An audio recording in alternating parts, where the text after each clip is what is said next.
Hello, fellow patriots, and welcome to Red Rights and You.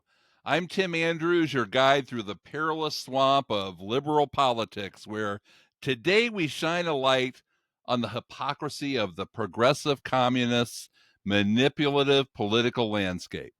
So, without further ado, let's take a closer look at a widely used practice from their playbook I like to call the hypocritical democratic commandments. We've all seen it repeatedly. That set of unwritten rules that far left liberals seem to follow religiously, where they criticize the very things they are most guilty of themselves. Yeah, it's as crazy as cackling Kamala at a BLM tire fire. So get ready because we're going to take a fun but very real look at just a few of the top examples of democratic hypocrisy served up on a silver platter. Let's start with the first commandment. Thou shalt criticize the words of others while slinging mud yourself. Remember when Democrats were all up in arms about Trump's tone? Oh, the horror. He's so mean. He's a bully. He says things that hurt people's feelings. Look, I'm not saying Trump is winning any Mr. Congeniality awards, but are we really going to pretend Democrats are angels in the church choir?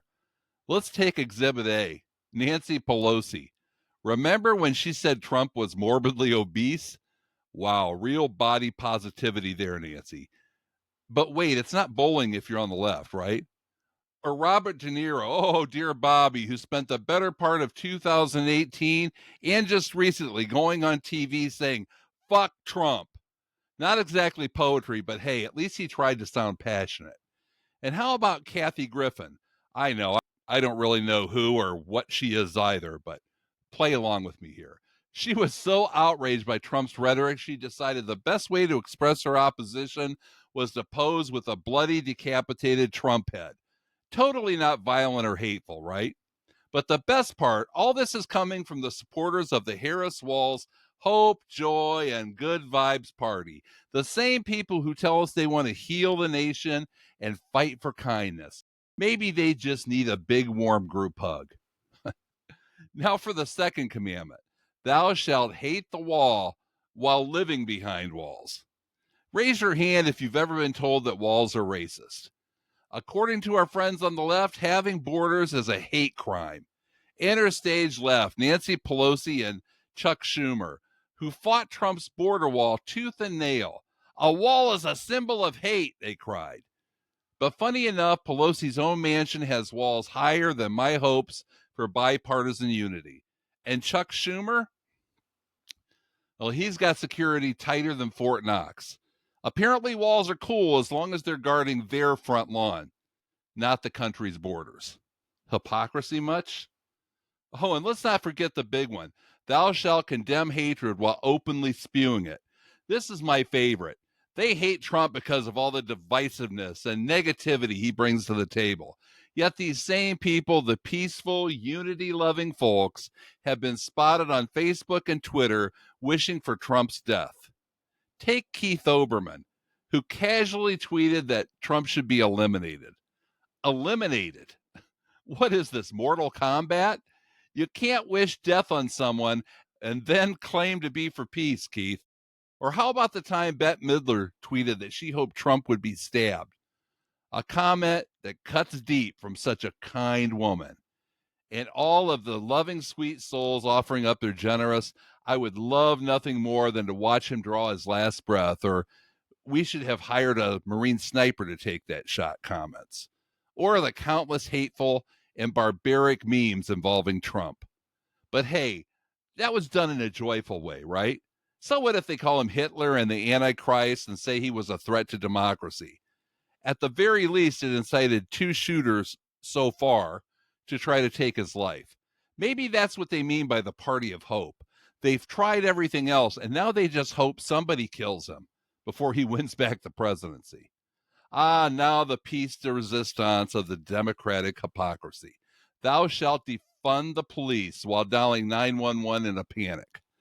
Remember when Democrats were out in full force screaming, defund the police, abolish the police? Kamala was in full voice during the BLM riots, condemning them while encouraging the rioters to keep going. The message was clear: cops equal bad.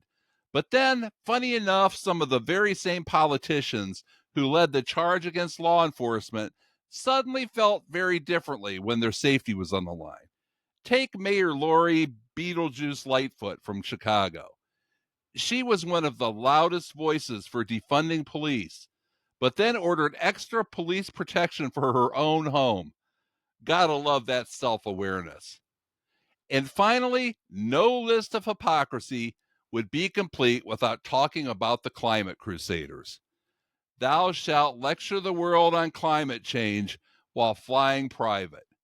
Here comes John Kerry, riding his private jet straight to his next climate change speech. Yes, the guy leading Biden's climate charge, because nothing screams, I'm here to save the planet, like burning through thousands of gallons of jet fuel to talk about reducing emissions.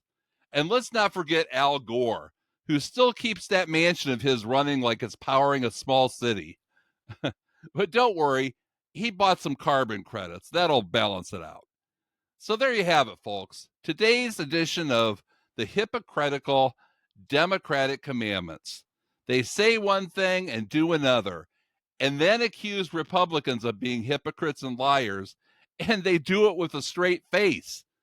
It's like watching a political circus where the clowns are making fun of audience members for wearing too much makeup.